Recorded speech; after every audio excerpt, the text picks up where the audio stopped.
Этим ты грохнул парня в парке. Аккуратней. Боишься. Правильно боишься, гад. Как думаешь, успеешь дотянуться до противоядия?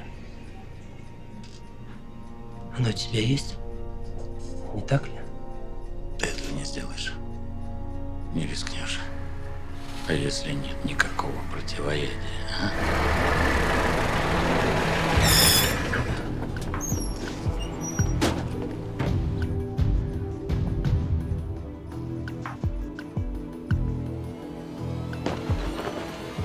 Ну, на нет.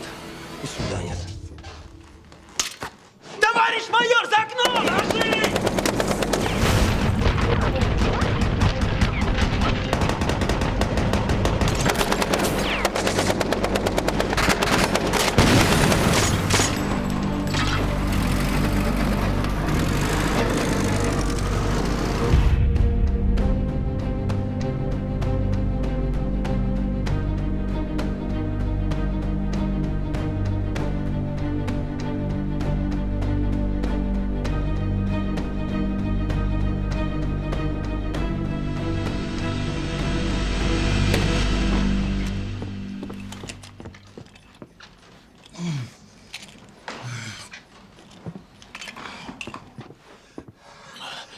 Господин Битцев, как вы? Поднимайтесь. Поднимайтесь скорее, мы уходим.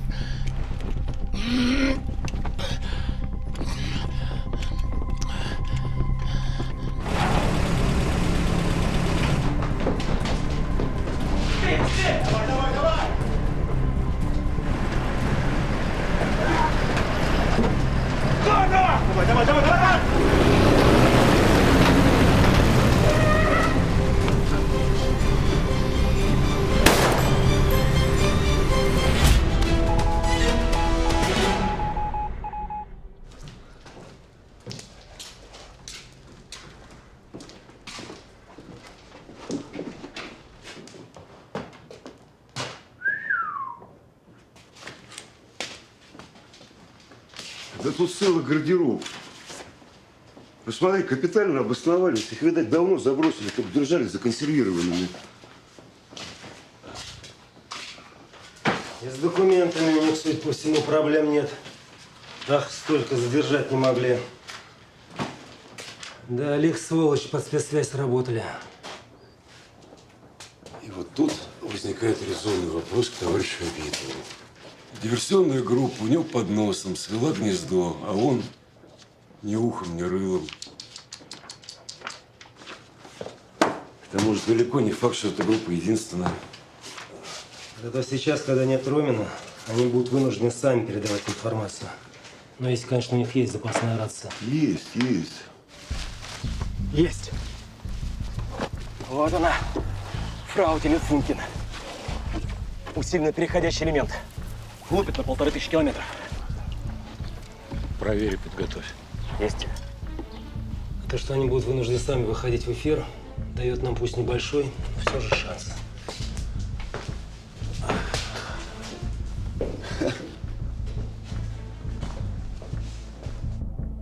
Выходить в эфир в городской черте они вряд ли будут. Но и свалить из Горького они не могут. Они еще не собрали все нужные сведения. В любом случае, надо наглухо перекрыть все выезды из города, усилить патрулирование улиц и радиоконтроль. Ну а ты давай на завод и копай. Вдруг какую-нибудь новую ниточку зацепишь. Ему врач нужен. И чем скорее, тем лучше. Здесь неподалеку поселок есть. Можно там найти. Утром сеанс связи, пусть терпит. Он долго не продержится. Он солдат. Солдаты иногда погибают. Ты друг мой. И он однажды спас мне жизнь. Мы должны любой ценой выполнить задание. Все остальное вторично. Вернемся в город, найдем врача. Какой город? Уходить надо. Тебе приспичило, ты возвращайся. А я поеду искать врача.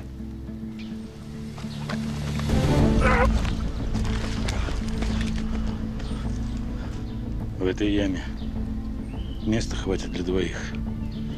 Если углубить, то и для троих. Вопросы есть?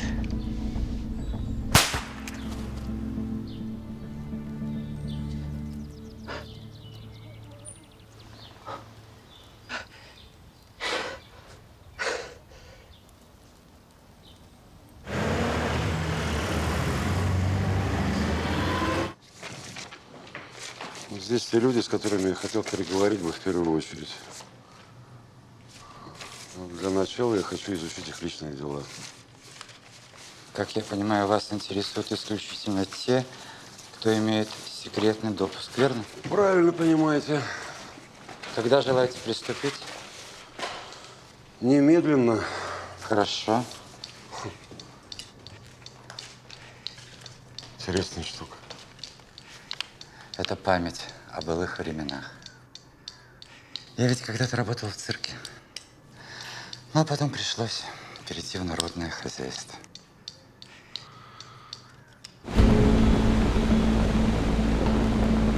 Территория завода Семенов разбита на производственные зоны, и каждый имеет свой режим секретности, который обеспечивает ведомственная охрана.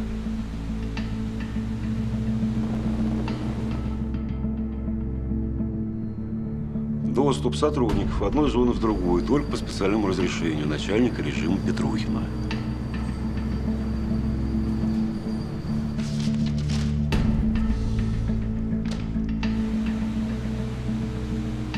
Так, теперь цехов, непосредственно связанных с производством брони, 5.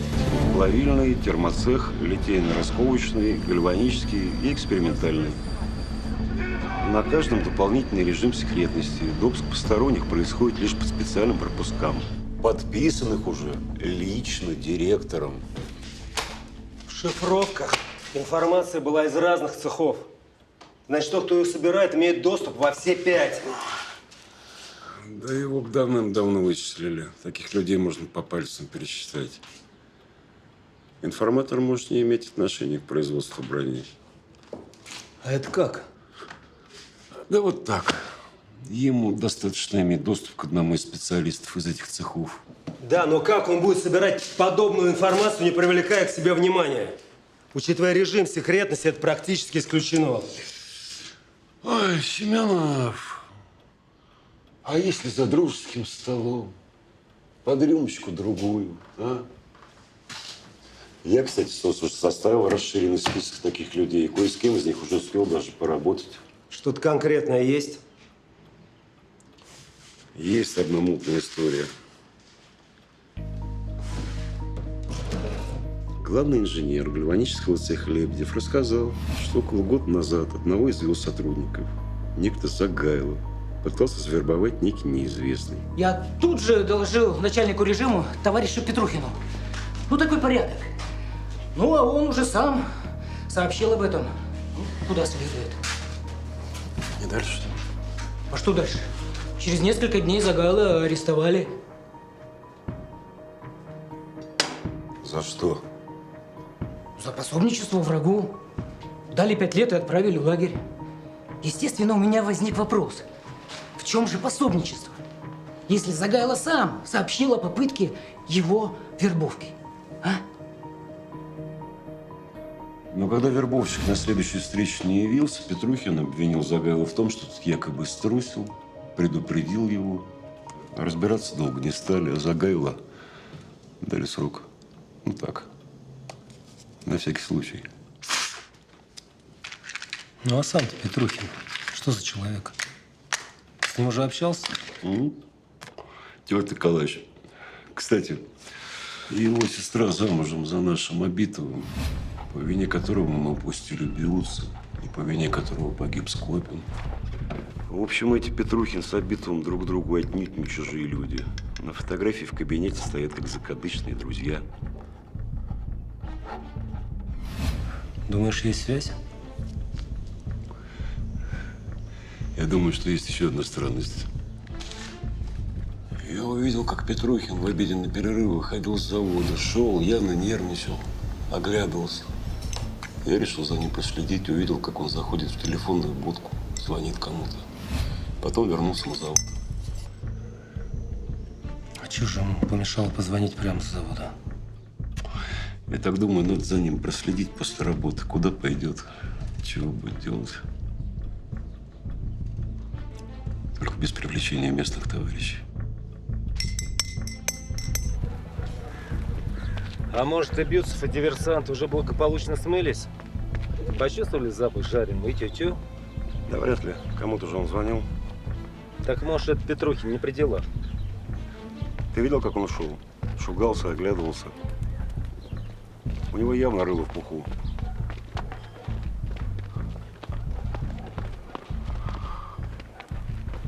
Девочка, а какой здесь точный адрес? Это улица Заволжская, 5. Спасибо. Домашний адрес, ну, насколько я помню, другой.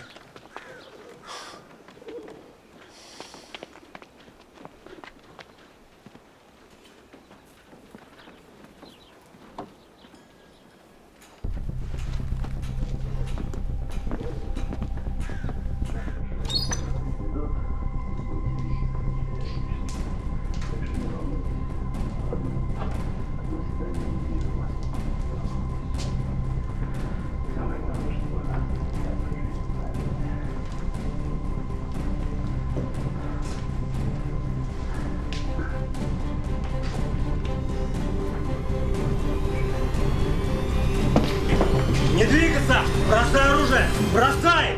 Дом окружен. Какого черта? Вы с ума сошли? Вы знаете, кто я такой? Да я Вот именно. На каком основании вы вырываетесь в чужой дом? Насколько нам известно, он вам тоже не принадлежит.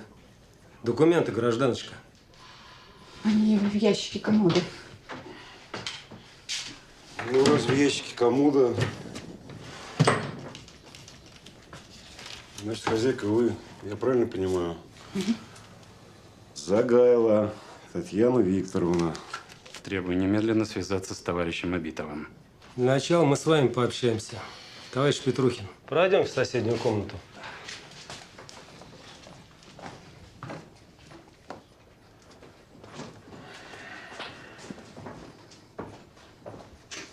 Я могу одеться? Да, конечно. Секундочку.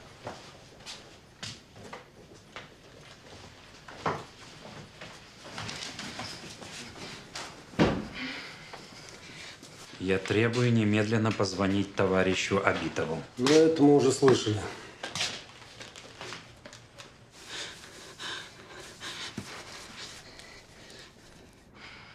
Готово.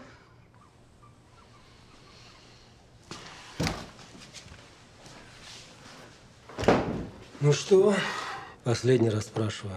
Говорить будете? Я на главпочтамте телефонисткой работаю. Когда Ваню арестовали, меня хотели уволить. Но товарищ Петрухин замолвил за меня слово, и меня оставили. После того, как вашего мужа посадили, он предложил вам с ним сожительствовать, да? Сказал, что сможет иногда устраивать свидание мне с мужем в лагере. Ну и как? Устроил? Да. 3 раза. Он же ведь тут недалеко в Балахне срок отбывает. Помогите ему, пожалуйста. Я вас очень прошу, помогите ему, пожалуйста. Пожалуйста, помогите. Он ни в чем не виноват, я знаю. Я знаю его. Он добрый, порядочный, хороший. Я его очень люблю, понимаете? Но я ему недостойна, помогите. Я вас прошу, пожалуйста, успокойтесь. Послушайте меня, посмотрите на меня. Я думаю, что очень скоро вы с вашим мужем опять будете вместе. Вы меня слышите? Вы слышите меня? Все, тихо, тихо. А пока просто посидите здесь, ладно?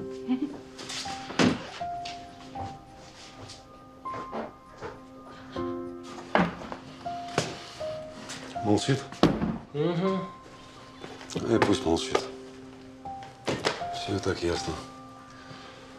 Он Загайло посадил, чтобы спать с его женой. Не так ли, гражданин Петрухин? Давай, вызывай машину.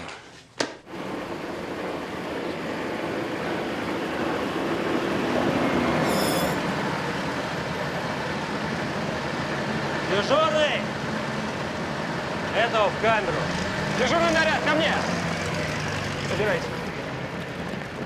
Товарищ капитан, звонили из приемной товарища Абакумова. Вам приказано немедленно вылететь в Москву. Самолет уже на аэродроме. Хорошо. Есть. Ну вот и началось. А я уже волноваться стал, что все как-то больно легко идет. Может, обойдется. Да не, если начальство самолет присылает, это как черная метка. Ты давай дальше, продолжай копать на заводе, ну а я...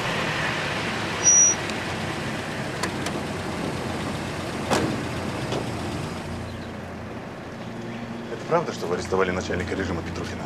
Правда. А можно узнать, на каком основании? Конечно, можно. Сейчас вам товарищ Волков все расскажет. У меня, извините, времени нет. У меня самолет в Москву ждет. Так за что Петрухина арестовали?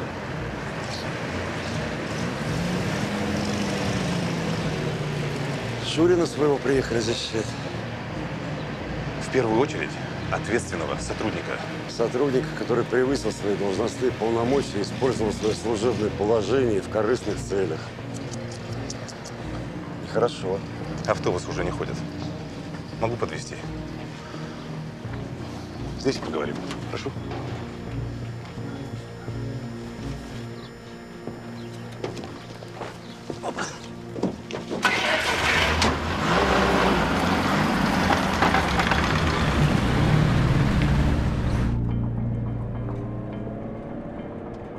Ну, понравилась женщина мужчине. Но затянул он ее в койку. А его за это в тюрьму. Не за это, а за фабрикацию дела Загайла. Между прочим, отличного технолога. Да у нас таких технологов пруд-пруди. А такого специалиста, как Петрухин, 1 на миллион. Ну, не на миллион, на 100 тысяч. Признайся, майор, ты ведь тоже к этому делу руку приложил? А что я? Загайло сам во всем признался. Чистосердечно. Знаю ведь цену этим чистосердечным. Особенно, когда сознание определяет не бытие, а битие. Как там? Носочком с песочком, да по почкам, да, майор? Ты хочешь меня к этому делу пришить, да? Ничего ты не докажешь. А вот на твое поведение можно и под другим углом посмотреть. Ну-ка, ну-ка, поподробнее. А вместо того, чтобы шпионов ловить, ты заведомо следствие ведешь по ложному следу, бросая тень на случайных людей. Погоди, Агатов. Я правильно понимаю, ты мне сейчас угрожаешь? Зачем угрожаешь? Напоминаю, на любое деяние можно смотреть под разным ракурсом.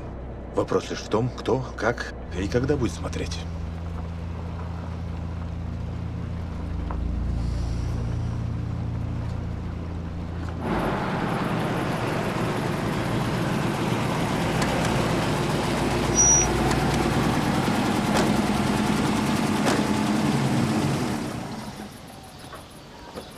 Смотри, Волков, не ошибись. А то ведь земля круглая, а память у людей длинная. Руки у тебя короткие, Агатов.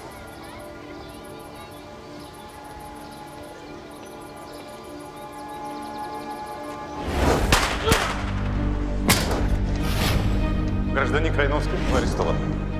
Это какая-то ошибка. Никакой ошибки нет. Пап, что происходит, а?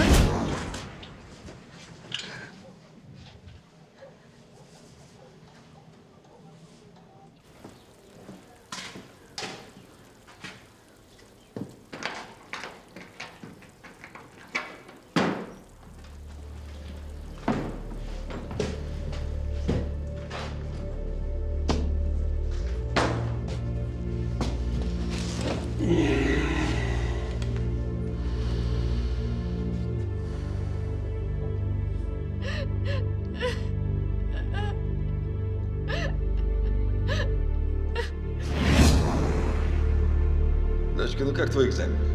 Пап, как всегда. Я знал, что ты у меня умничка. Гражданин Крайновский. Да? Вы арестованы. Что за бред?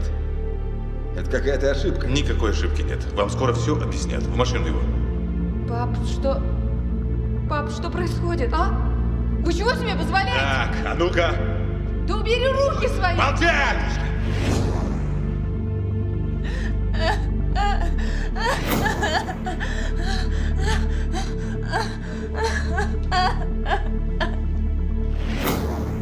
Молчать, я сказал! Отпусти мою дочь!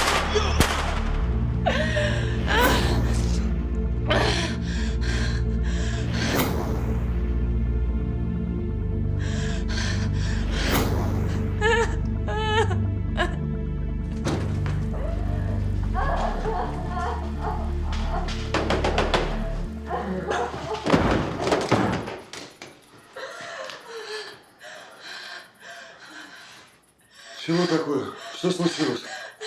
Мне приснился сон про папу.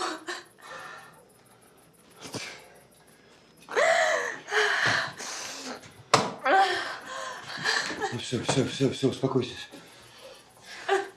Тихо. Чё, так сильно вы любили? Да, он был самый лучший. Он был самый честный, самый справедливый, самый храбрый. Все. Знаешь, однажды, когда мы шли с ним на набережной, я была еще маленькая, мы встретили в реке, мы увидели тонущего щенка, и люди стояли, никто ничего не делал. А он прыгнул в реку и спас его, понимаешь? Отчаянный был человек. Да, он был очень хороший. Тихо. Мне такого не хватает. Его и мамы.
Товарищ капитан, разрешите? Иди сюда. Чего стряслось? Был засечен радиосеанс. Длился около 18 минут. Примерное место выхода в эфир километров 30 от города. Сейчас будет поворот направо. Так там дороги почти нет. Кишки растрясем. Лучше растрясти их в брюхе, чем раскидать по земле. Надо объехать стационарные посты. А если завязнем? Не завязнем. Машину спрячем за городом. Своим ходом доберемся до резервной явки. Долго нам еще здесь торчать? Дня 2-3. Поворачивай. Черт. Тормози.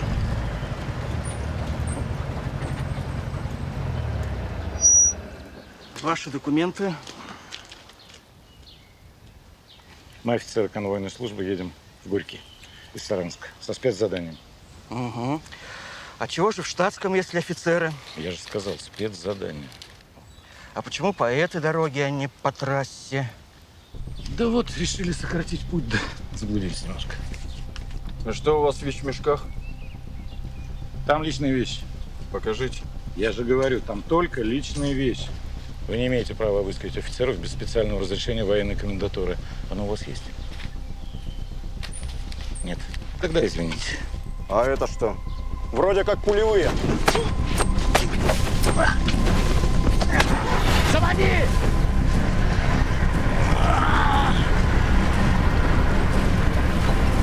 Быстро, быстро! К ходу!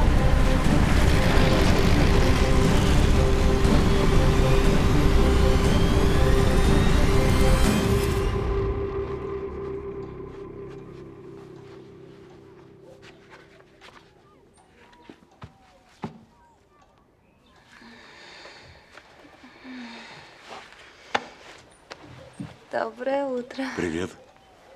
Уже уходишь? Ага. А у меня еще есть полчаса поспать. Ну, кому-то из нас должно было больше повезти. Тонь, а я тут вижу, у тебя необычные интересы. Шахматы, ребусы. Да, меня папа с детства приучил, когда заметил у меня склонность к точным наукам математики, физики, химии. Удивительный ты человек. А я вот, знаешь, В юность как-то все больше к гуманитарным наукам Да? тяготел. Да, конечно. Вот география, я помню, история была хорошо. Литература, стихи. Я стихи в юности писал, да. Из раннего сейчас я вас разглядывал украдкой, хотел постигнуть, но, увы, непостижимой загадкой передо мной мелькали вы. А твое настоящее имя Афанасий Афанасьевич Фет, да? Тебя не обманешь.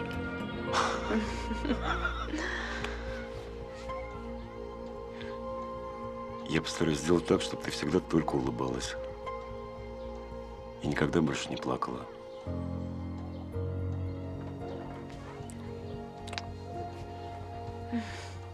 Было бы очень хорошо.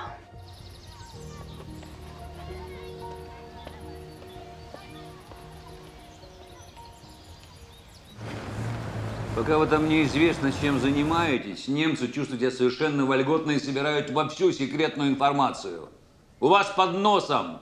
А наших людей кладут просто пачками. Мы делаем все возможное, товарищ комиссар. Значит, не все. Через 2 дня на совещании Верховного я должен доложить о ходе дела.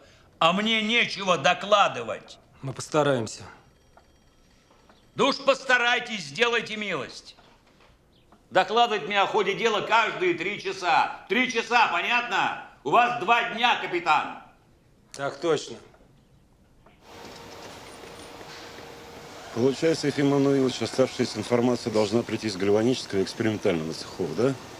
Ну, согласно перехваченным радиограммам, да. Остальные цеха они уже обработали. Ну, прекрасно, тогда ими займемся. Как мне к экспериментальному цеху пройти? За машиной. Спасибо. Держи. Территорию убираем хорошо, чтобы я за вас не краснел. Попов, равняйся на Антонину. Давайте быстрее.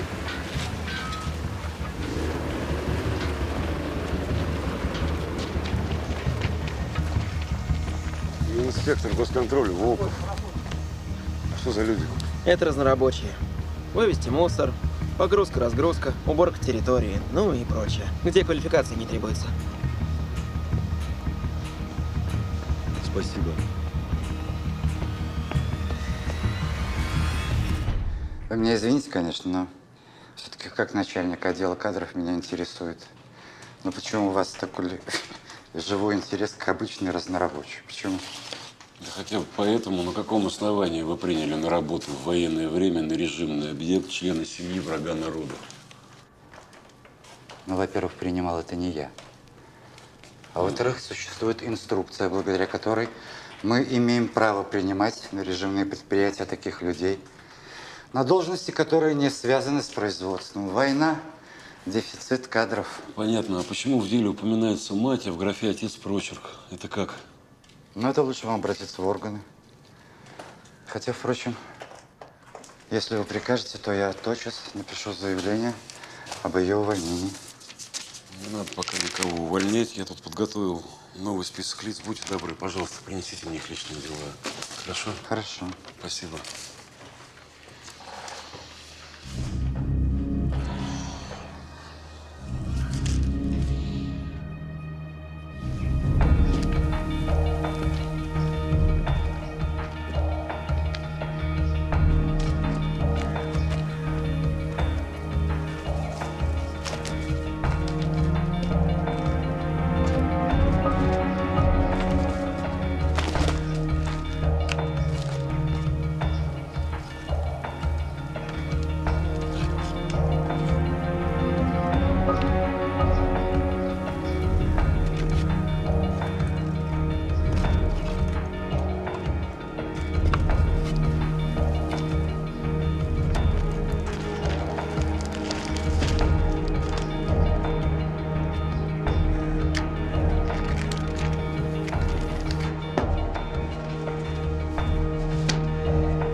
Слушаю. Волков, срочно нужны данные на Антонину Владимировну Крайновскую. Уроженку Москвы 1921 года рождения. Очень срочно. Та девочка из поезда? Да. А что с ней не так? Вот это я и хочу знать. Хорошо. Пока.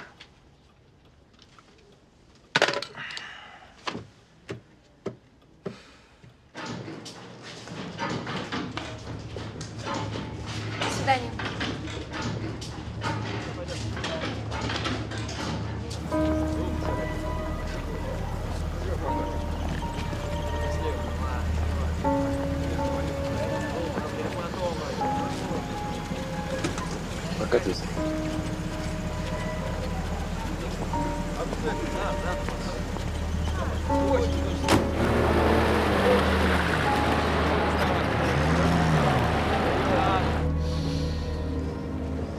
Странно. Что странно? Ты увлекаешься химией, любишь шахматы, головоломки, а работаешь при этом всего лишь чернорабочий на заводе. Ну, неужели никогда не было желания заниматься чем-то более серьезным? Выучиться на инженера, я не знаю, на технолога. Я собиралась, но не сложилось. Это из-за отца? Откуда? Ну да, конечно. Его убили при аресте. Это допрос? Нет. Просто хочу понять. Понять что? Ты меня подозреваешь? Тоня, есть ряд случайных совпадений или не случайных. Я пытаюсь разобраться. А вчера ты тоже разбирался? Уже подозревал? Вчера нет. Так что случилось? Да ничего не случилось. Просто узнал, что ты имеешь доступ практически во все цеха, в том числе и секретные. А у нас оттуда происходит утечка важной информации. Вот оно что. Это как-то связано с тем человеком из поезда, да? Именно. Его отчаянная попытка тебя убить. Откуда он вообще узнал, где ты остановишься? С телеграммы о смерти мамы. Она была в сумке, которую он забрал. А там был обратный адрес. А твое появление в парке, когда мы пустили немецкого агента?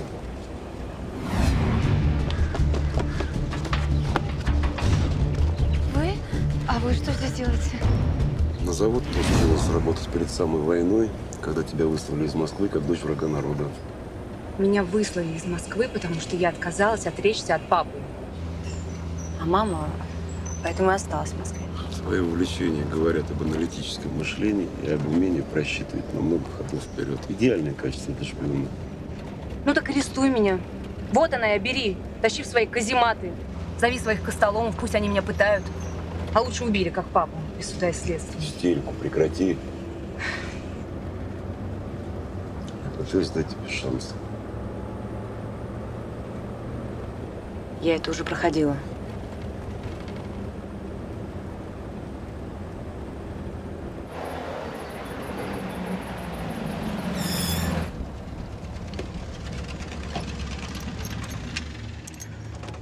Ты пойми, ситуация очень сложная. За последнюю неделю погибло несколько наших сотрудников от рук немецких агентов. Наши злые. Поэтому, если тебе есть что сказать, скажи это мне сейчас. Потом будет поздно. Товарищ капитан, вас из Москвы срочно к телефону. Иду. У тебя еще есть время, подумай. Следи за ним.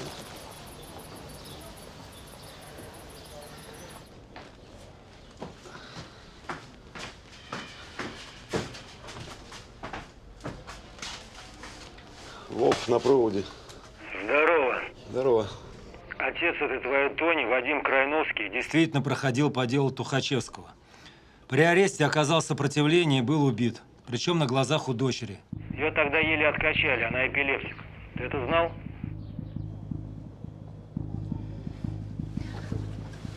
А мне нужно туда, можно? Ну, мне очень нужно. Не могу же я прямо здесь. Пожалуйста. Ладно, только быстро.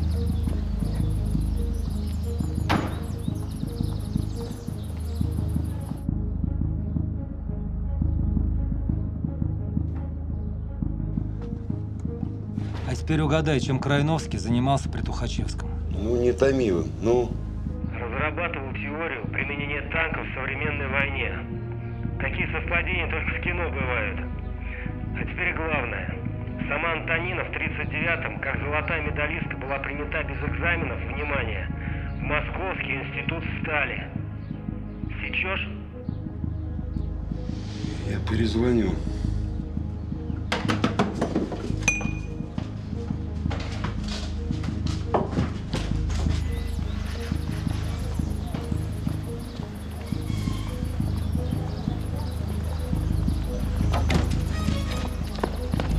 Где она? Так это, в туалет попросилась. Вроде как не стерпешь ей.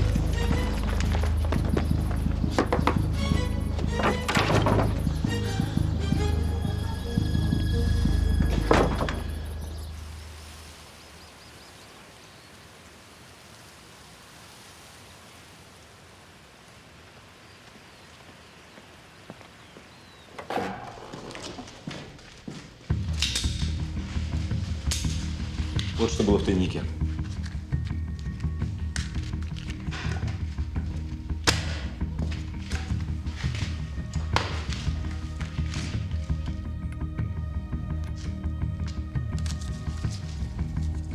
Информатор просит о срочной помощи.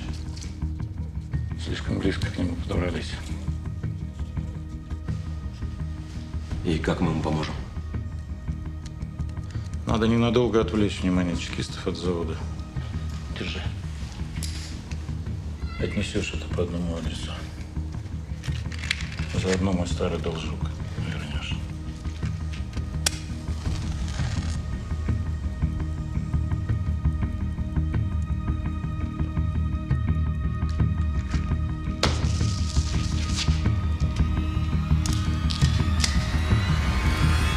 Давай проговорим план действий. Мы должны проверять на выезде всех женщин, которые подходят под описание Антонины Крайновской. Я сейчас же выезжаю на ЖД вокзал с группой. Волков уехал? Да, взял с собой 2 человек для опроса жильцов в общежитии. Отлично, поехали.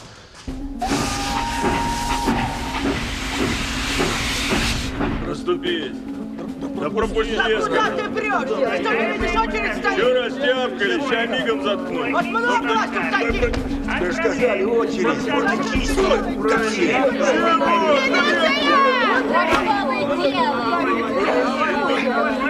Все, начали. Все.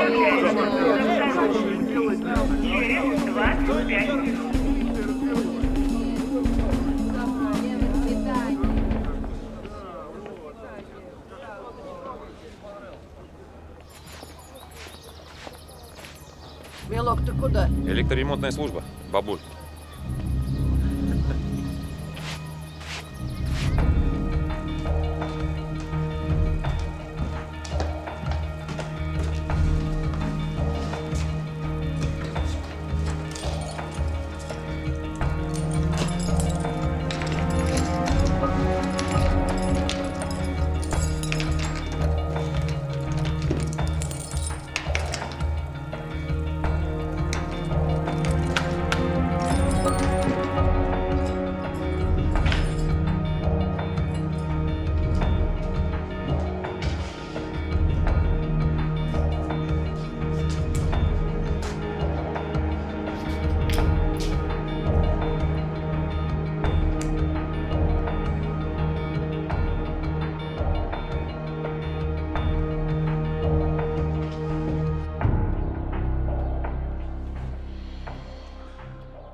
Антонин, ты пойми, своим молчанием только усугубляешь свое без того незавидное положение. Если ты будешь продолжать хранить молчание, даже я не смогу тебе помочь. Никто не сможет. Скажи хоть что-то. Я ни в чем не виновата. Ну, раз ты не виновата, почему ты боишься? Почему сбежать хотела? Я хотела уехать, потому что понимала, что, будучи дочкой врага народа, идеально подхожу на роль предателя, которого вы ищете. Вам ведь все равно, настоящий он или нет. Ты еще на органы клеветать будешь, да? Мой папа был ни в чем не виноват. А вы его убили. Вы. Папа? Какой еще папа? Мой папа. Вадим Петрович Крайновский. Если вам станет от этого легче, я готова подписать все, что вы скажете, потому что я устала от всех вас, я вас ненавижу. А если ты не виновата, тогда ответь мне на вопрос. Где ты была вчера ночью в 3 часа? Ну? Эй, кто-нибудь, ко мне! Полицию ее, быстро! И головой за нее отвечайте! Вот стерва, а. Надо было врача сюда вызывать. Я слышал, немцы своих агентов вот таким всяким разным штучкам учат. Она действительно больная. У нее эпилепсия.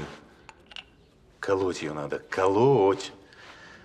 Ты видел, как она занервничала, когда я задал ей вопрос про вчерашнюю ночь? Со мной она была прошлой ночью. Ясно.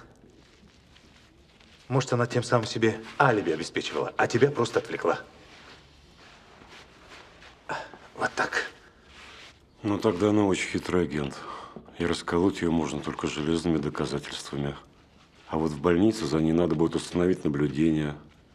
Там она может постараться выйти с кем-нибудь на связь, или кто-нибудь выйдет на нее. Колоть ее надо, колоть. Товарищ майор, позвольте вам напомнить, что в отсутствие товарища Семенова руководство операции совершаю я. Вам ясно? Ясно, товарищ капитан. Это хорошо, что ясно.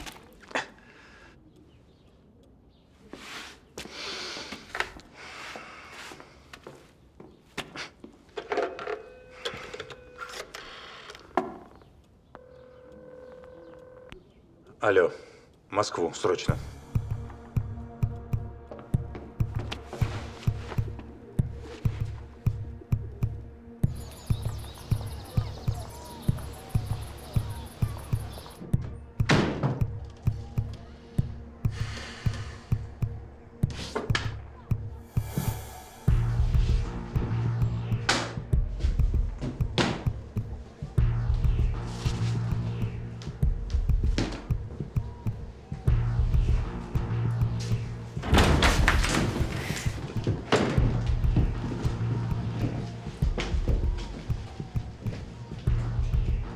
Что-то случилось? Случилось. Ты отстранен от руководства операции. Да ладно. Это кто так решил? Товарищ Абакумов, лично. Я только что с ним разговаривал и рассказал о всех твоих художествах. Более того, я рассказал о тесной связи с дочкой врага народа и самой главной подозреваемой. Тише. Волков, не усугубляй, я же тебя просил не ошибаться, а ты меня не послушал. Не делай того, о чем потом пожалеешь. Не надо. В отличие от тебя, Волков, я умею признавать свои ошибки. И если окажется, что ты чист, то я с удовольствием приду и извинюсь. Даю тебе слово. Что-то как-то верится с трудом. Так а что ж получается? Я арестован? Я же сказал, пока отстранен. Будешь под присмотром до окончания операции. Обыщите здесь все.